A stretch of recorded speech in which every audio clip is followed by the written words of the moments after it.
see when I get it. And what is this for? I wanted to put something out for Valentine's Day. Okay. And so I'm gonna make a compilation of just people talking about different kinds of love. And Gotcha. Just wondering. yeah. Oh, wow. I think one of the biggest misconceptions is that it's just this, ooey gooey feeling of goosebumps and all about emotion. That's part of it. We got it all twisted. It's not about how cute somebody is, how much money it is, because none of those things in the heat of life, none of those things are going to keep you. It is the bond, the true bond. And many people are married in contract only. They live together because of finances, or you know that you're not emotionally fulfilled, but you've been with this person so long. That it's easy, that it can change, that you and the other person can change, and that what your idea of love is different compared to anyone. Your idea of love is different than mine. Everyone has their own idea of love, and that comes from their upbringing, their beliefs, their culture, what they've been exposed to, in the world. And so I think that is, young people need to know that everyone has a different idea of love, and that love is not what you see on TV. It's not freaking just hugs and kisses or getting a divorce. One of the most common misconceptions about love is that it's exclusive of hate. How can we understand love if we don't understand hate? And my parents weren't together, so I saw them off and on throughout childhood, and I was like, oh, love is when everything's good and it's touchy-feely. No, love is the hard too, and fighting and not leaving, but staying. And so, many times we have to stop and allow ourselves to heal and do self-assessment and really begin to, get your own self on the operating table and begin to look at, it's the adage, it's so real, to thine own self be true. Because those things that you are untrue about will continue to drive you to places of deception and darkness. When you're not living in truth, it's easy for you to live in deception and lies. When you overthink it, when you expect more than what you're putting into it. And I think that's something too important about love, is that you can't judge, because we just think that love is supposed to look the same, and so it's not. It is very different for each person. Growing up without a father, you go through what I call the lack of daddy syndrome, and looking for that replacement. So my first husband was 7 years older than me, and very possessive. It wasn't because it didn't have that role modeling. Many times people get possession mixed up with love, and was willing to buy me anything and willing to do anything, but it really wasn't a healthy love. And having and as maturing in that relationship, I would just have to fight to go to school. I was going to Galveston College and all those kinds of things. So, and just, you can't have expectations. That's something. We have expectations of love because of our experiences, and you have to talk about that with your person. This is what I believe love is, and so these are my expectations. This is what I need. You have to have those conversations, or otherwise those are usually the roots of the fight, of your fights, is being I'm not feeling love from you because this isn't meeting what my love expectation is. And so communicating with that person and being this is what I need to feel loved. Can you do that? And that person being I love you. I will work to do what you need to show you love. Yeah. And it's a constant co-creation. It is not, it is constant, because it's always changing, just with life situations and where people are and mentally. So if he's going through something, that influences everything. If I'm going through something, that influences everything, because it changes how we talk to each other. It changes what our needs are in that time. And just, I think it's always like, I can't remember, it was probably a tweet that I saw, but it was like, relationships are 50-50. No, because sometimes someone can only give 99, or they can only give 1%. And so it's just like, it's just a constant ebb and flow of like what the other person needs, and how you two can come together to make it something that works for everyone. And accepting along the way that sometimes it's not gonna feel like it's fucking working for you.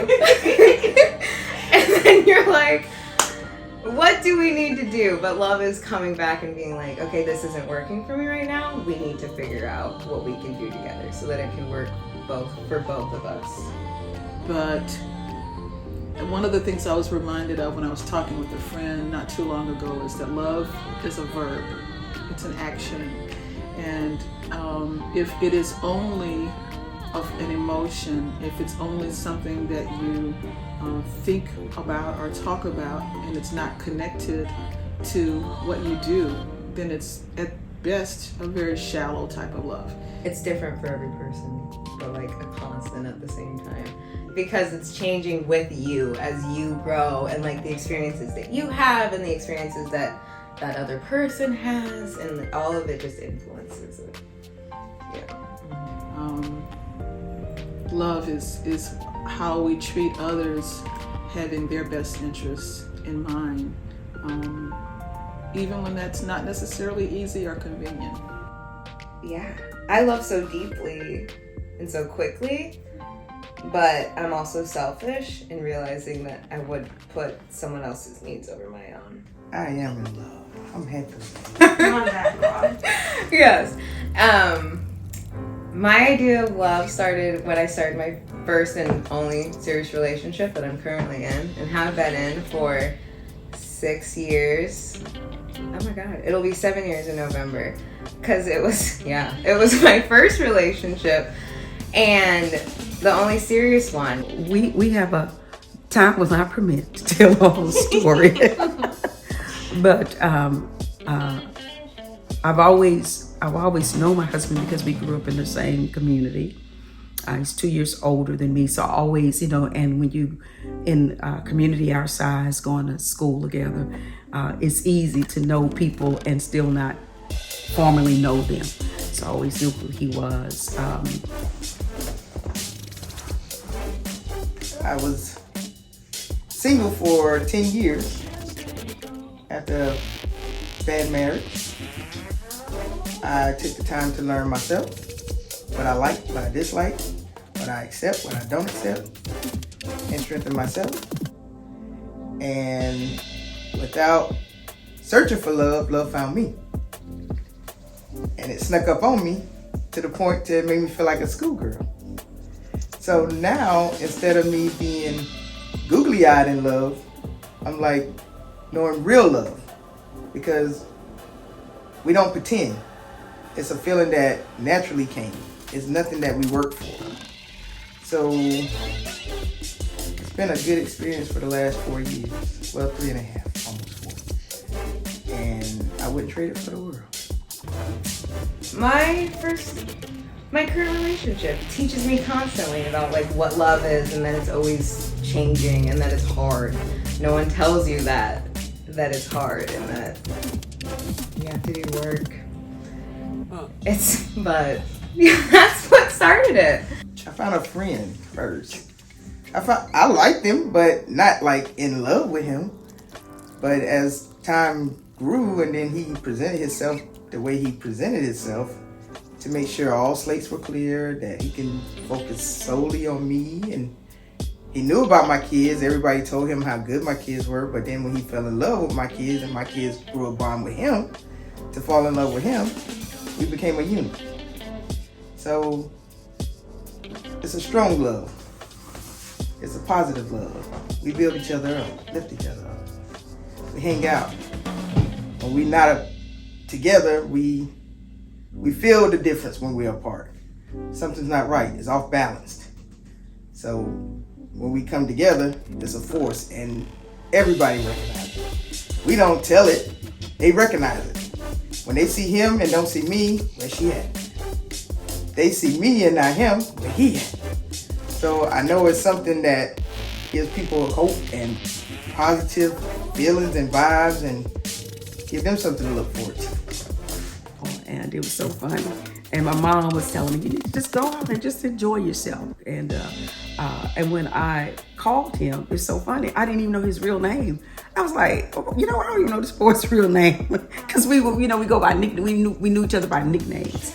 And so we had a relationship, broke up, married other people. I'm trying to make this short because I forgot we being recorded. Married other people. Came back together through all kinds of circumstances, and because I knew that this was meant to be. We both knew, and we realized that it was bigger than us. We realized that God had given us purpose together, and many people don't know all that we've been through, but it was a love that was truly fought, because it was a love that had to be to bring about his plans and his purposes. I guess being in my own and like experimenting with it, and but then also thinking about because my parents' relationship wasn't perfect, but I did have some strong people to look to too at my upbringing. And then when Jordan and I started, just the relationships, the people around us too, and seeing some of their stuff, I'm like, oh, that's not what we're gonna do. But then being like, oh, I like that. So just growing with each other. And he's a good support system. I'm a good support system. He support all of us. He do things that he might not think he like, but he try to like them because we like him. So it's a good thing. And he handsome. It's a different kind of support. It's also a different kind of pressure. When I am out with Jordan, I'm thinking if I was with a white guy, we would probably get more stares. It's just the societal pressure, but then realizing that because you have that black love, you have those similarities of the societal pressure, that you can go to that person that's experiencing it too and just be you can be your whole self with them and talk about it, and just because we come from white families and friends and where we're from, they not quite understand the hardships, but we have that with each other. So all that we went through, the opposition was just as strong as the love that we had. And I'm so grateful to have a complete love. The feeling, the strength, connection, the excitement.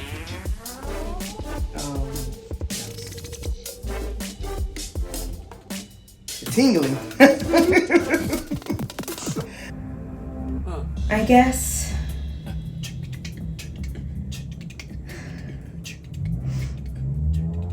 thinking that they wouldn't be there and not wanting that is love. And I think that's relationship love and friend love. So realizing ooh, it would be really hard if that person wasn't part of my life anymore. That's love. And I think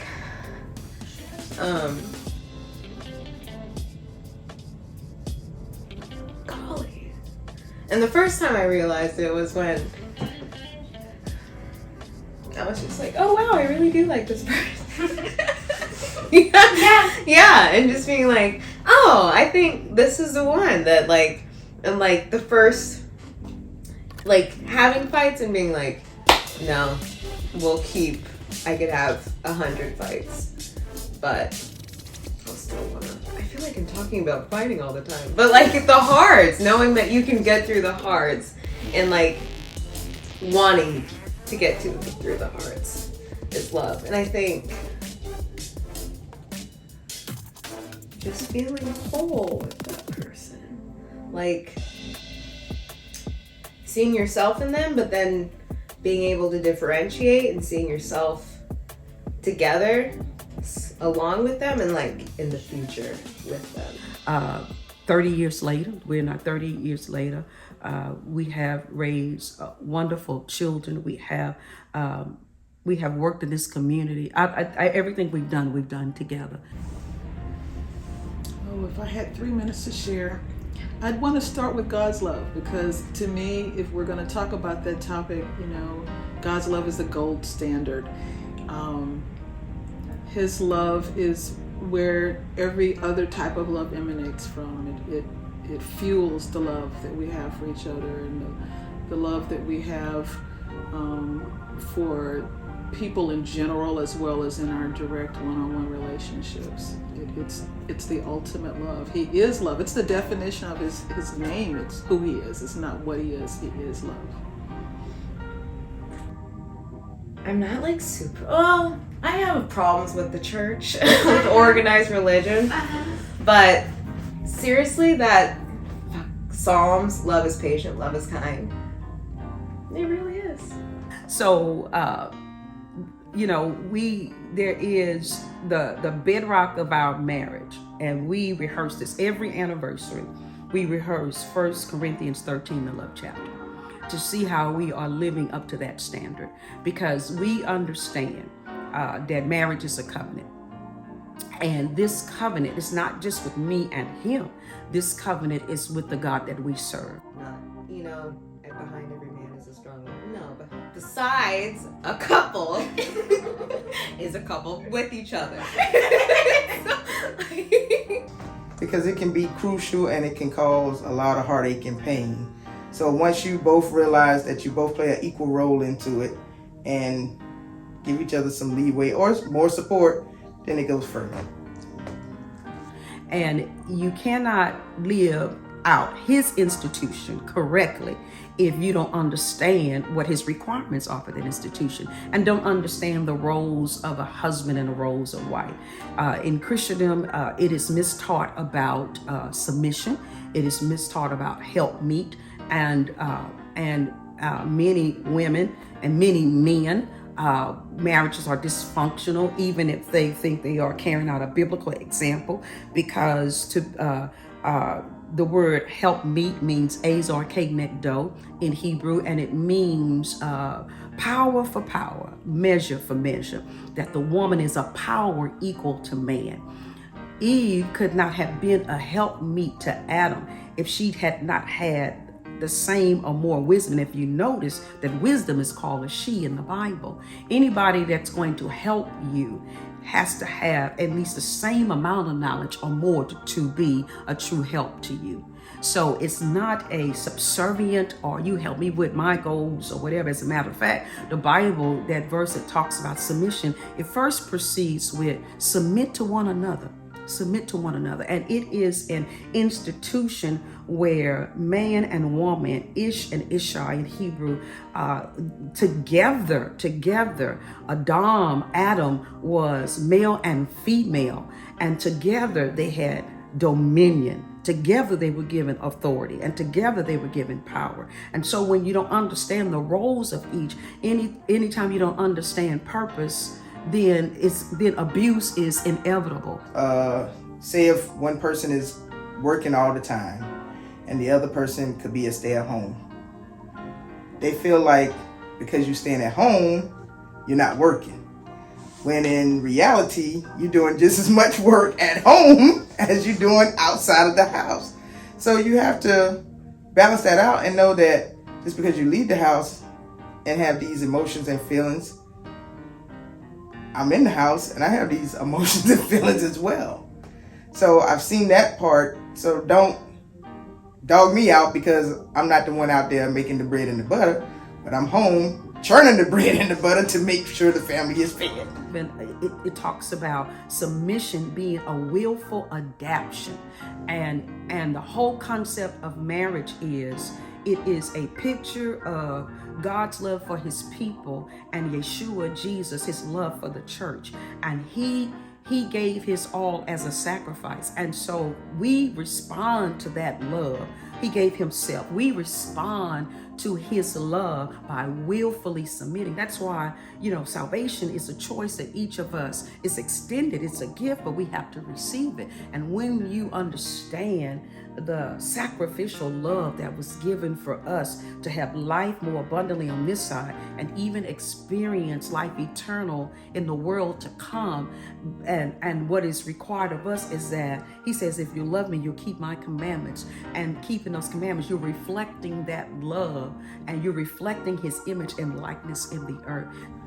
Oh yeah, music is definitely way up there, pretty close to second for me. I feel like music is one of God's best gifts of love to us here in the world. Because it is, among other things, it's an avenue of expression for us, one to each other. It's an avenue of expression to him, of what we are able to give.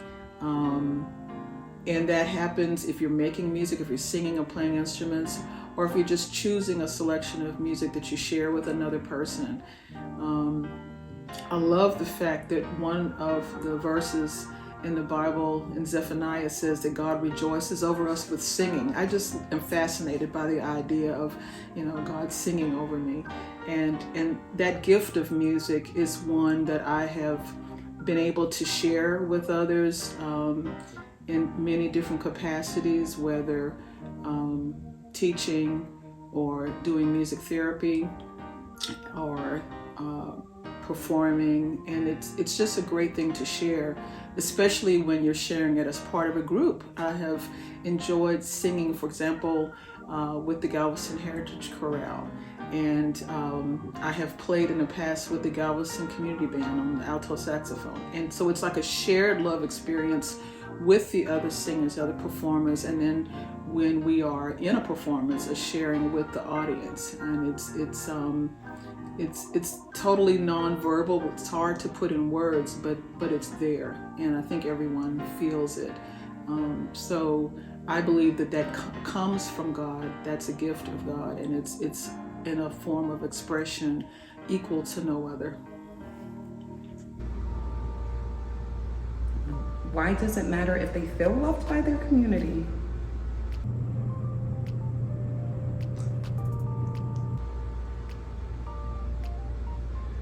Why wouldn't it? Like, really? Revolution resides in the heart of the youth. I think that when I have fond memories about love, they are in the context of a continuous relationship that I'm either still a part of or used to have, whether it be a friend or a romantic relationship or family relationship. It's a series of multiple occurrences of giving and receiving love in the context of a relationship for me that I have fond memories about. That I'll smile if someone reminds me of a person who I shared a loving relationship with or still do. It's over a series cumulatively, not just one episode. Come on! I love them, especially the bad ones. He told me there's no bad children, right? She really, in her heart, she's like, there's no bad children. There's creative children. There's, they express things in different ways. And I like the ones that get into stuff, not the perfect ones, but the ones that are like loud or, I'm gonna play with this, but not the way it's supposed to be played with, or, I'm gonna eat paste. I was a paste eater. Like they took it from me. The teacher was like, no, you can have glue. But like everyone, they're like little cool people that the world didn't mess up yet. And so I just like to see things from their point of view. They're so cute and funny and honest. They're honest. You get what you get and you don't throw a fit. They make the world better. Fatherly love means an unconditional love that teaches the entire time, is not proud, can admit when they're wrong, I don't really know a particular age that I was. I know that I was blessed to feel love in my family and in my community when I was growing up. I don't really have a particular singular episode where that happens, but since I know not everyone necessarily gets that, I realized in retrospect that it's a real blessing. I just have always experienced that. I've seen it and I've experienced it, and it's something to treasure. Like, this is your community, right? So if you claim it as your community, you take ownership of something. Like, this is, you're invested, right?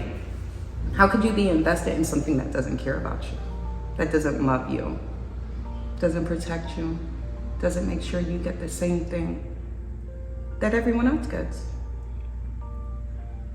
So, yeah. Revolution is an act of love.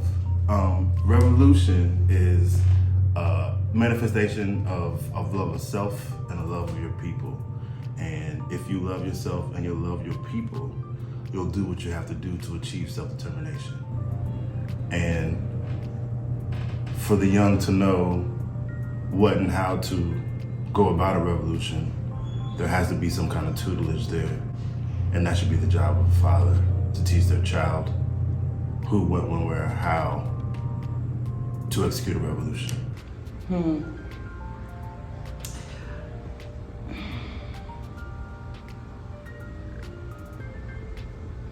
It is to love without benefit. That's what it is. It is to see a need and want it to be fulfilled, even though you may not get anything out of it, even though you totally will, because, I mean, they're our future. They really are. And so that's what it is. It's to love and to care and to want, even though when you don't get anything from it.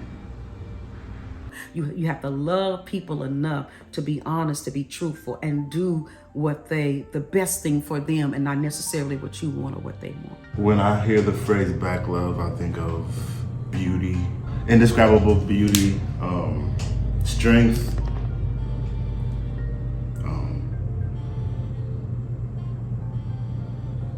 focus and determination. Sunshine. Flowers. Sparks. Firecrackers. Joy. Beauty. Excellence. Excitement. So those are some things that come to mind. Oh, when I hear the phrase Black love, I think that there's a special connection from a shared history, from a shared culture, of recognizing oneself in another, of recognizing, yeah, I've been there. I know what that's like. Strength. Strength. That's what it means.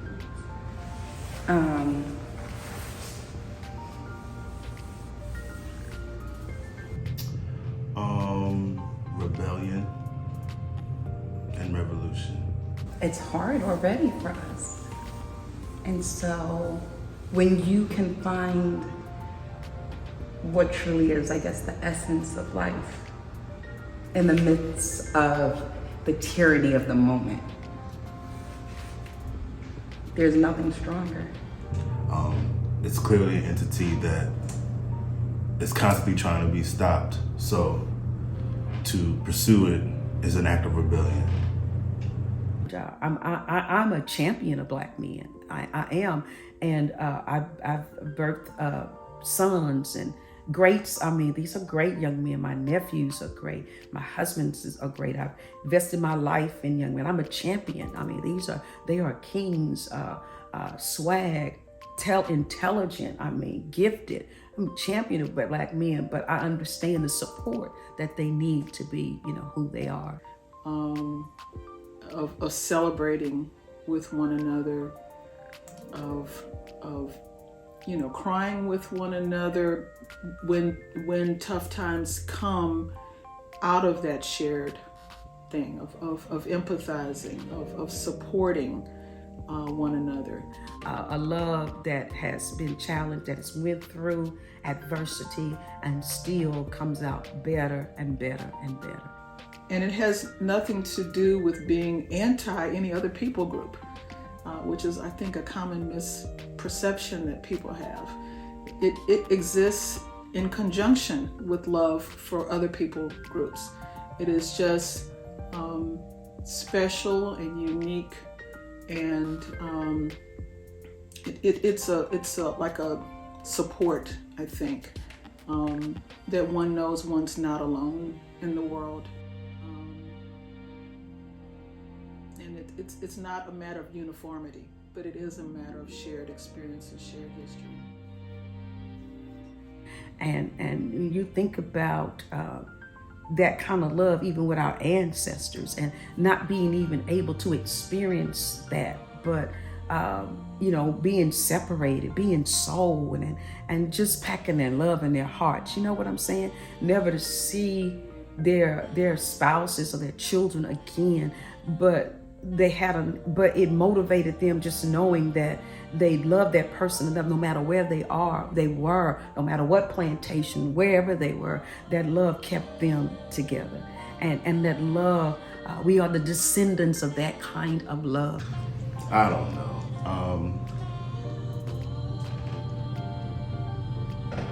To achieve the goals that we want to achieve as a people, self-love and the love of our people is imperative. And that should permeate every aspect of a revolutionary life. Yeah, Black love is a support. It's knowing that you can be your whole self with that person, have difficult conversations, and be like, I'm not alone in this world. That's love, I think.